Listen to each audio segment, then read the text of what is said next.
Hey y'all, welcome back. It's Wednesday, so you know We're winging it. Y'all know we love getting comments from you, but we got one the other day that we thought we might respond to on video. A viewer said that we should consider calling our channel Camping with the Kardashians. So that's the topic of this week's Wingin' It.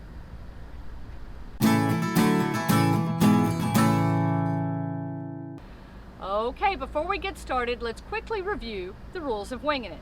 We set the timer on my phone for 10 minutes. We talk about the topic. When the timer goes off, we wrap things up. This is totally unedited, unscripted, and you get what you get. So, 10 minutes on the clock. We're winging it. Okay, let me go to to our question, or not our question, our comment. Okay, so our comment from our viewer was, just found your channel. That's awesome. Welcome. Yes. After seeing your big setup and vehicle, you need to budget like the Rothschilds, which I don't even know who the Rothschilds are, but you should call your channel Camping with the Kardashians. and you know, we don't watch the Kardashians either, but of course everybody's heard of the Kardashians and all their money and everything. So if that is what he's getting out of this, I mean, your Jeep is... That's a 1999 Jeep that I bought new in 1999. She's celebrating her 21st birthday this year. And our rig, if you guys have followed us for a while, you know we live, work, and travel full-time in a 2017 Tiffin Breeze 31BR. It's a 31.5-foot diesel pusher that we bought used. And that is the smallest diesel pusher you can buy. Yes. And so we're living in about as small a space as we want to, really. I mean, and you know, we travel with Star and now Astro. So the four of us live in what I bet is probably smaller than the Kardashians' bathroom. There's a good chance of that. Yeah, I mean, it's far less than 300 square feet. And, you know, we don't do this, obviously, for the money. We didn't, this lifestyle, we do feel extremely rich, however, I will tell you, because we very much enjoy experiences over cash in the bank account. That is not what our whole journey is about. We live for today. We have no idea what tomorrow's going to bring us, so we live for today. And I think that's the main thing. I mean, if you do this lifestyle, if you have a bunch of money and you do it, that's great too. I mean, it is nice to have money in the bank. But you know what, I think that's one of the great things about the RV lifestyle is you can make it whatever you want. You can make it for your budget, you can make it for your expectations, you can make it for the type of travel that you like to do and the things that you like to see and the experiences that fit you. And it's not a one-size-fits-all lifestyle. Oh, no, and we see, I mean, out there on the road, we see folks that hardly have any money and they travel, and this is how they do save money, and they work around and they travel to their jobs, and it makes sense. But we see other people that have a lot of money. Mm-hmm. But, I mean, everybody that we meet pretty much in this lifestyle are happy. I mean, they really enjoy it. And it doesn't matter what end of that financial spectrum that they're on or where they are in the middle. They all have a shared interest in life experiences and in living for today and in building memories. And it's great because you'll see all those different folks come together in the parks and the campgrounds and sit around with folks that they may never have an opportunity to meet outside of the RV lifestyle and have great conversations. Yeah, and what's crazy to me is you're seeing more families do it too. There's in the park we're in right now, there's a bunch of families here that, I mean, and they get out on weekends and stuff and go travel, and it's really neat to see that that more families are out there traveling. It kind of blows me away. I don't think I personally could do it with a family. Well, Full time, yeah. We did travel when we were part-time RVers. That was one of the things. That's one of the reasons why we got into it. Yeah, as a part-time RVer, I think it's the best thing a family can do is buy an RV and go to or rent an RV. But absolutely, take vacations where the whole family stays together, and maybe even go to some places like national parks where the kids won't get any cell coverage, so they have to get off their phones and just enjoy nature. And I almost guarantee you they're going to enjoy it. Well, my family was big into RVing when I was about, well, actually my aunt got us into it when I was about 10 years old. My parents followed suit when I was in high school buying their first RV. It was a Coleman pop-up camper that we pulled behind our van.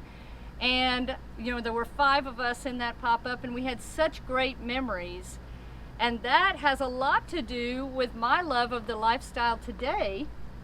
And then Tom, you know, also had some memories as a kid. Oh, sure. And so I think that for families to get into it, whether it's, you know, parents and kids or multi-generational travels, we see a lot of families out there where the grandparents will take the grandkids on a trip. We have a lot of friends that do that.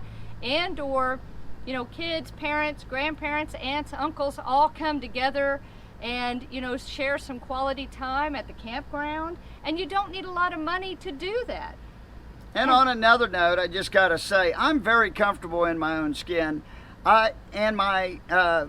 I'm a male, obviously, and I want to stay that way. I don't have any. We're winging it, and you get what you get. You get what you get. I mean, I do know that about Bruce Jenner, who is part of the Kardashian family, and you know, to each his own. But that's you're not gonna, for this channel, you won't see that happening here. Oh my God. I didn't see that coming, just for the record. I think he's been waiting for that. Yeah. Oh my gosh. But I mean, really, money isn't the important factor at all when it calls for this lifestyle. This lifestyle is just about the experiences. You know, some of the best, I guess, some of the best comments that I heard when we were watching channels, you know, of all the channels that we've watched was, you know, Keep Your Daydream once said, you know, get into it with what you can now. Yeah. You know, don't wait for that perfect rig. Don't think you have to spend a bunch of money on your first RV. Don't think you have to, you know, break the bank to do it. Just look at your budget and see what you can afford, and go with something that you're comfortable with, that can take you to the places that you want to go, and then figure it out from there. Yeah, that's for sure. And I think that's some of the best advice. And that's the case, you know, we often see folks who, you know, they wait and they wait and they wait and they wait, thinking that they're gonna, you know, have that perfect opportunity. And you never know, like Tom said, you never know what tomorrow brings. And so sometimes that someday doesn't end up coming. Yeah, we've heard from a lot of folks that said we've been saving all of our life to do it. And right before we were gonna do it, my husband had a heart attack. Or something happened, you know, someone got cancer. So that's why I say, you know, if you get a chance, just do it. And we're not saying it has to be full time. You can get one and go part time, go during the week. You know, if you're retired and you don't feel like selling your house, that's okay. You know, you can take long trips. You can take 6 weeks at a time and then maybe stretch it to 6 months at a time. We know a lot of people out there that travel half the year. They travel 6 months out of the year, and the other 6 months they're in their sticks and bricks. But you know what? It's just awesome to get out there, and it's not about the money. Just go with you can get with what you can afford. Right. And we didn't buy a Class A diesel pusher RV because it was a big, glamorous thing. This is what we happen to be comfortable in. I wanted to be able to pull the Jeep. We did have a towable on our first RV that we bought. We started with a 23-foot travel trailer. And the reason why we got away from that had nothing to do with money. We loved our travel trailer. It was just we were pulling that with our work truck, the truck we were using every day for our job. We had a mail business, and so I wanted to be able to pull our fun car, which was the Jeep back here. So that's how we started. We got a Class A gas first. After that, after the, what I'm saying is first, after the trailer. And then from there we were looking at full timing, so we were trying to figure out what we wanted to live in full time, but we knew it was going to be one that we could pull, the Jeep. And so that's how we ended up with a diesel pusher. Could have just as easily ended up with a travel trailer or a fifth wheel, but that's how we migrated to that. And I mean, we love it though. We've been very, very pleased with our Tiffin that we have. Oh, absolutely. And we have a lot of videos on that. In case that's something you're interested in seeing, we'll link that in the description. But we'd love to hear your thoughts on why you love the RV lifestyle and where you look forward to going and all of that. We always look forward to your comments. So continue to leave them, please, and share in the conversation. We'll see you on Sunday. Keep on winging it. Safe travels. And happy camping. Bye. Bye.